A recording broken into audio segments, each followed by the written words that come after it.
আমি এখন এমন একটা দ্বীপে আছি যেখানে শুধু সাপেদের রাজত্ব, কিন্তু আমি এর থেকেও ভয়ঙ্কর জায়গায় যাব, যেমন বরফে ঢাকা একটা খাড়া পাহাড়ে উঠবো। আমি পড়ে যাবো, আমাকে নামাও নামাও। এমন একটা রাস্তায় গাড়ি চালাবো যেখানে প্রচুর মানুষ মারা গেছে। আমরা মৃত্যু থেকে আর 7 ইঞ্চি দূরে আছি। ভয়ঙ্কর শার্কদের সাথে কেচ ছাড়াই সুইমিং করব সাফারির মাঝখানে, যেখানে অনেক সিংহ, চিতা, হিপো এবং আরো অনেক প্রজাতি যেগুলো আমাদেরকে মেরে দিতে পারে। আমরা এটা কেন করছি? কারণ আমরা পৃথিবীর সব থেকে ভয়ানক 5টা জায়গায় যাব, আর যাতে সিংহরা আমাদের কাছাকাছি আসে তাই আমি অনেক মাংস এনেছি। Sorry, ভাই আমরা বেঁচে ফিরবো তো? কিন্তু আসলে যে কারণে এই জায়গাটা বেশি ভয়ঙ্কর সেটা হলো সূর্য ডুবে যাবার পরে আমরা দেখতে পাই না, কিন্তু ওরা দেখতে পায়। জিমি, ওদিকে দুটো সিংহ রয়েছে। এই শব্দটা তো ঘন্টারের মতো লাগছে। না, এটা বিশাল ভাই। সবকিছু রাতে বেরোয় কেন? ভাই, আমাদের সিংহটা পুরো ঘিরে ধরেছে। আমাদের থেকে মাত্র 20 ফুট দূরে রয়েছে ওরা। আমাদের দিকেই তাকিয়ে রয়েছে। ও, এদিকেই আসছে। আমার খুব ভয় লাগছে। ও না না, ও আমাদের দিকে আসছে। সিংহগুলো আমাদের চারপাশে ঘুরেই যাচ্ছিল। আমরা হয়তো এই ভিডিওটা করতে গিয়ে মারাই যাবো। আর এটা তো সবে শুরু, কারণ এই ভিডিওতে পরের জায়গাগুলো আগের জায়গার থেকে আরো অনেক বেশি ভয়ানক হতে চলেছে। শেষে থাকবে এমন একটা দ্বীপ যেটা সম্পূর্ণ বিষাক্ত সাপে ভরা। আর এবার আমরা আইস ক্লাইম্ব করব একটা বিশাল ভয়ানক ঠান্ডায় জমে যাওয়া জলপ্রপাতে। সবাই তৈরি হয়ে নাও, এবার একটা দারুণ অভিজ্ঞতা হবে। এই হেলিকপ্টারটা এখন ফিরে যাচ্ছে। আমার জীবনে করা এটা সব থেকে ভয়ানক জিনিস। আমার জন্য প্রার্থনা করো। জিমি, তুমি চাও আমরা এই পাহাড়টা চড়ে ওপরে উঠি? হ্যাঁ, এটা অসম্ভব। সত্যি কথা বলতে আমার মনেই হচ্ছিল না এটা আমরা করতে পারবো। তারপর নোলানের সাথে যা হলো তাতে আমরা আরো বেশি ভয় পেয়ে গেলাম। আমি পারবো না বন্ধুরা, একটু দাঁড়াও। আমি বেরিয়ে যাচ্ছি, আমি পারবো না। তুমি হাল ছাড়তে পারো না। না, আমি পারবো না। ও জিমি, নিচের দিকে দেখো না। ও মাই গড। যত উঠছি তত খাড়া হচ্ছে।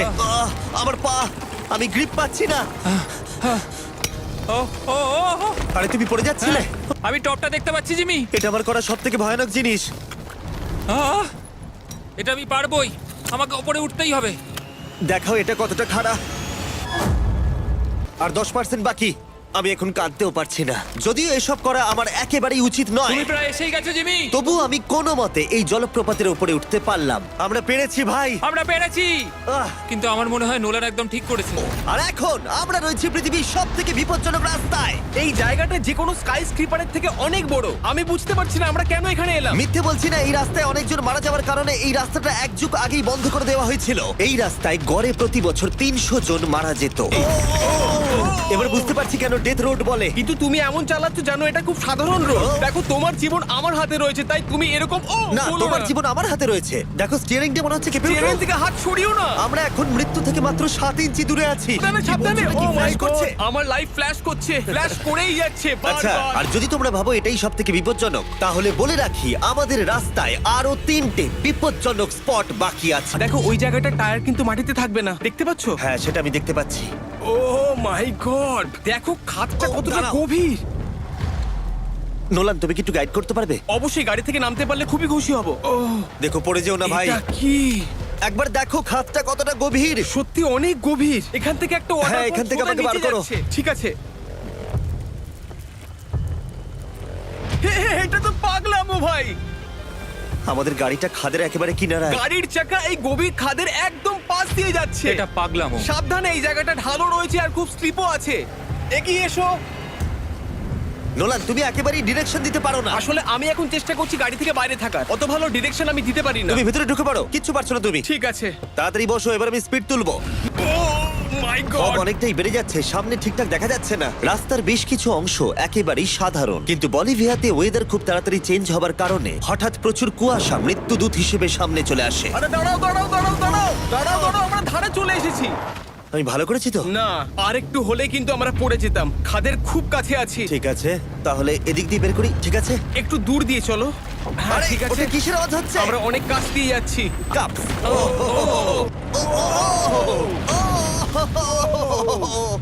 নোলান, হ্যাঁ এক যুগ তো কেটে গেছে, দেখে নাও ব্রিজটা ঠিকঠাক আছে কিনা। ঠিক আছে।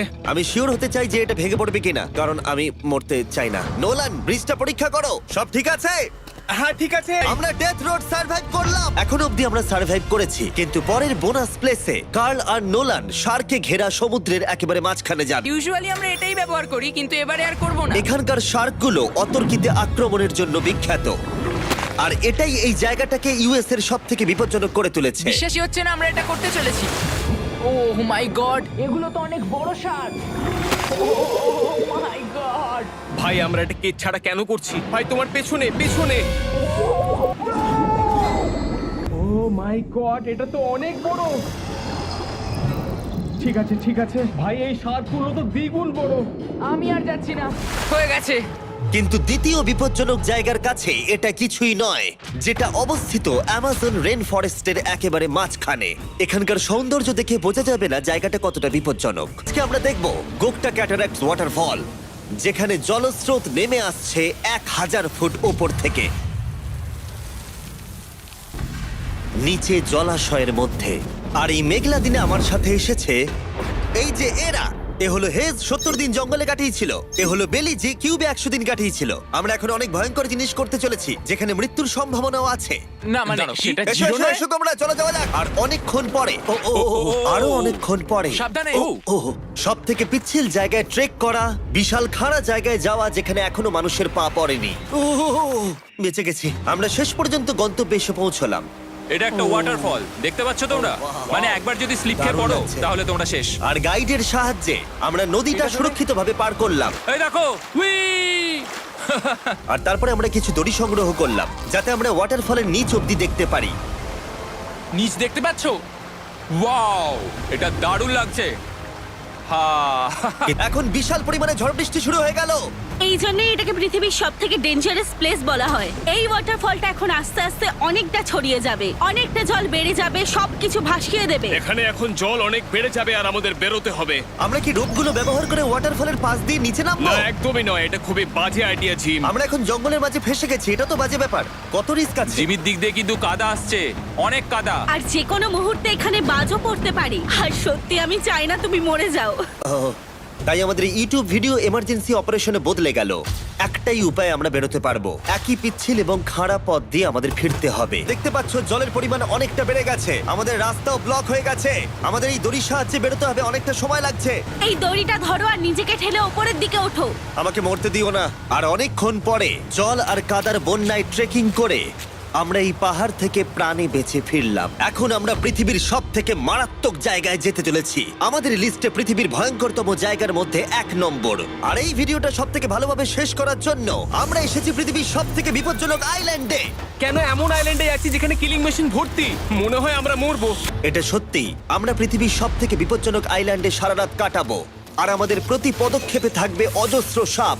শুধুমাত্র স্পেশালাইজড পোশাক আমাদের বাঁচাবে এই সমস্ত ভয়াবহ বিষধর সাপের হাত থেকে। যে কোনো জায়গায় সাপ থাকতে পারে, তাই না? হ্যাঁ। তোমরা হয়তো ভাববে স্নেক আইল্যান্ড নাম বলে এখানে হাজার হাজার সাপ ওপেন ঘুরে বেড়াবে, কিন্তু মাটিতে বসবাসকারী প্রাণীদের সাপগুলো মারার পরে ওরা এখন গাছের পাখিদের শিকার করে, কারণ এখন ওরাই একমাত্র জীবিত শিকার। এখন আমরা অফিসিয়ালি জঙ্গলে প্রবেশ করছি। যে কোনো মুহূর্তে সাপ গাছ থেকে লাফ দিয়ে আমাদেরকে কামড়াতে পারে। এতক্ষণ পায়ের চিন্তা করছিলাম, এখন তো গাছ থেকে সাপ পড়ারও আশঙ্কা রয়েছে।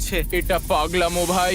ও ও ও, এখানে একটা আছে, আমার মুখের সামনে ছিল। এই সমস্ত সাপেদের ধরে বিজ্ঞানীরা তাদের বিষ বের করবে, আর সেটা দিয়ে তারা অ্যান্টিভেনাম তৈরি করবে। তারা ওটা বিষধর, হ্যাঁ তার মানে ওটা আমায় কামড়ালে আমি মরে যাব। হ্যাঁ,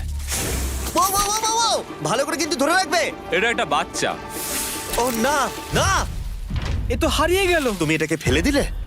না, পালিয়ে গেল। এটা পালিয়ে গেল। কিন্তু তুমি, মানুষটা সাপটাকে এমন ভাবে ফেললো যেন আমি আমার ফোন ফেল। সারা বিশ্বের যত অ্যান্টিভেনাম পাওয়া যায় তার 90% ব্রাজিল থেকেই পাওয়া যায়। তার মানে হলো যতগুলো সাপ আমরা ধরবো তত হাজার মানুষের জীবন বাঁচবে। জিমি, ওখানে আরেকটা সাপ রয়েছে। ও মাই গড, এটা তো বিশাল। আমরা অনেক খুঁজে পাচ্ছি, ওরা বাইরের দিকে তাই আসছে। দিনের বাকিটা সময় আমরা এই বিষাক্ত সাপগুলোকে ধরতে সাহায্য করলাম। এমনকি আমরা বিজ্ঞানীদের রিসার্চেও সাহায্য করলাম। দেখো, এই সাপটা মাটি থেকে 15 ফুট উপরে রয়েছে, আর সায়েন্টিস্টরা আমাদের গাছটাকে নাড়াতে বললো যাতে এটা নিচে পড়ে যায়। এই গাছগুলোর নিচে আমি কখনোই ক্যাম্পিং করব না। ও তো একটুও নড়ছে না। অনেকগুলো জীবন বাঁচাতে হলে আমাদের অ্যান্টিভেনাম দরকার। অন্ধকার ঘন হয়ে এলে আমরা সার্ভাইভ করার দিকে মন দিলাম। এবার ক্যাম্পিং এর সময়। ক্যাম্প সেটআপ হয়ে গেল, যদিও আমি সত্যিই জানি না এই ক্যাম্পগুলো স্নেক প্রুফ কিনা। খুবই ভয় লাগছে। আমি বাড়িতে গিয়ে শান্তিতে ঘুমোতে চাই। তাই আমাদের মনে একটাই চিন্তা ঘুরপাক খাচ্ছিল, যত তাড়াতাড়ি সম্ভব এখান থেকে বেরোতে হবে। আমি শুধু বাড়ি যেতে চাই। একটা বিশাল আইস মাউন্টেনে ওঠা থেকে শুরু করে এমন রাস্তায় ড্রাইভ করা যেখান থেকে 1000 ফুট নিচে পড়ে যাবার সম্ভাবনা আছে, শার্কে ঘেরা সমুদ্রের মাঝে সাঁতার কাটা কোনো কেদ ছাড়াই, এবং সবার শেষে আমরা স্নেক আইল্যান্ড সার্ভাইভ করেছি এবং কেউ মরেনি। দেখার জন্য ধন্যবাদ।